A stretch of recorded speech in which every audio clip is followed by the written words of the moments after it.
یہ کہتی ہیں کہ آپ نے بتایا تھا کہ نعمتوں کا حساب و کتاب ہوگا، تو پھر جب ہم کپڑے بناتے ہیں، جوتے وغیرہ لیتے ہیں، تو اس میں اسراف کیا ہے؟ اسراف، فضول خرچی۔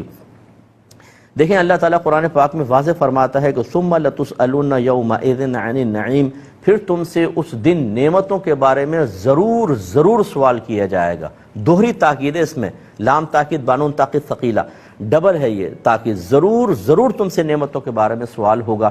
وہ سوال کیا ہوگا کہ جو اللہ نے تمہیں نعمتیں دی اس کو کیسے استعمال کیا تھا۔ اس میں اگر آپ مال کے اعتبار سے کہ یہ بھی کیا سوال ہوگا کہ اسراف کیوں کیا تھا، تو بالکل ہوگا۔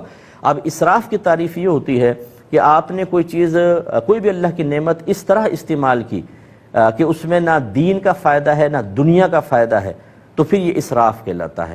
جیسے اب بد نگاہی کرنا، نہ دین کا فائدہ نہ دنیا کا فائدہ، یہ نگاہوں کا اسراف کہلاتا ہے۔ ایسے اگر پیسہ آپ نے فضول خرچ کیا تو یہ اسراف میں آئے گا۔ اس کی اور امثلہ میں دیتا ہوں مثالیں، لیکن ایک چھوٹے سے بریک کے بعد۔ بسم اللہ الرحمن الرحیم۔ اب یہ نعمتوں میں اسراف جو مال خرچ کرنے کے اعتبار سے، یہ پہننے اوڑھنے کے اعتبار سے جو ہے، دیکھیں مثال کے طور پہ آپ کے پاس چند سوٹ پڑے ہوئے ہیں، اور وہ سوٹ ایسے ہیں کہ جو مطلب آپ کہیں پہن بھی سکتی ہیں اور اس میں کوئی مسئلہ بھی نہیں ہے، اسی لیول کے اسی طرح کے مزید سوٹ خریدنا یہ اسراف میں آئے گا، کیونکہ جو مقصد آپ ان سوٹوں سے حاصل کر سکتی ہیں ان کے لیے پھر دوسرے سوٹ کیوں استعمال کیے جائیں۔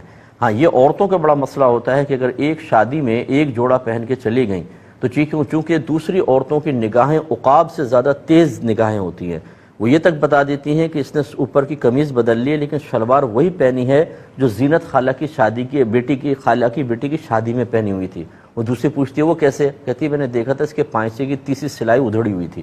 تو یونی ایسی زبردست قسم کی نگاہیں، اس وجہ سے عورتیں جو ہے وہ نئے کپڑے پہنتی ہیں تاکہ دوسرے تعریف کریں اور ایسا لگے کہ بھی بہت کھاتے پیتے لوگ ہیں، اور دیگر مسائل۔ تو اب ایک تو اس میں ریاکاری بہت زیادہ ہوتی ہے، دکھاوا ہوتا ہے۔ یہ ان چیزوں سے اپنے آپ کو باہر نکالیں۔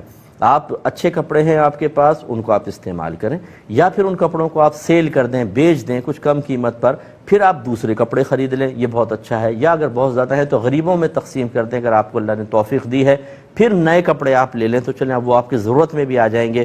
اور وہ لیکن الماریاں بھری پڑی ہیں، یہ تک نہیں پتہ کہاں یوں پکڑ کر ٹھونس دیں گے الماریوں کے اندر، اتنے کہ ایک کھینچیں تو 50 کپڑے اوپر گر جائیں گے، اور نئے کپڑوں کی ڈیمانڈ ہے، اس میں شوہر سے لڑ بھی رہی ہیں، ان پہ ناراض بھی ہو رہی ہیں، میکے جانے کی دھمکیاں بھی دے رہی ہیں۔